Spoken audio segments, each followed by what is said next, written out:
ஒரு எம்ப்ளாயி நீங்கள் இன்டர்வியூக்கு நீங்கள் போகிறீங்கன்னா அந்த எம்ப்ளாயர் யார் உங்களோட இன்டர்வியூ எடுக்கிறாங்களோ அவங்க உங்கள்கிட்ட ஃபஸ்ட்டு என்ன எதிர்பார்க்கணும் கேட்குற கேள்வி நீங்கள் சொல்கிற பதிலில் டெக்னிக்கலாக சப்ஜெக்டாக நீங்கள் எப்படின்னு பார்க்கல.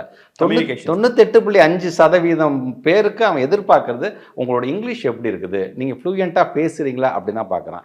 நீங்களும் வந்து இப்போ ஒரு இன்ஜினியரிங் ஸ்டூடெண்ட், நானும் ஒரு இன்ஜினியரிங் ஸ்டூடெண்ட், நம்ம 2 பேருமே ஒரு இதில் கம்பெனியில் நம்ம வேலை பார்க்குறோம் அப்படின்னா நீங்கள் நல்ல ஆங்கிலம் பேசுனீங்கன்னா 30 to 40% ஆஃப் சேலரி இன்க்ரீஸ் உங்களுக்கு கிடைக்குது. ஆங்கிலம் குறைவாக இன்ஃப்ளூயன்ஸ் இல்லை கம்மியாக இருக்கணும், அது கம்மியாக தான் கிடைக்கும். ஸோ இந்த தரவுகள்லாம் ஏதோ நாங்கள் உட்காந்து பண்ணல, இந்த தரவுகளுக்குன்னு சில பேர் இருக்கிறாங்க பார்த்தீங்களா, அவங்களோட அந்த சர்வே ரிப்போர்ட்டே கொடுக்குது.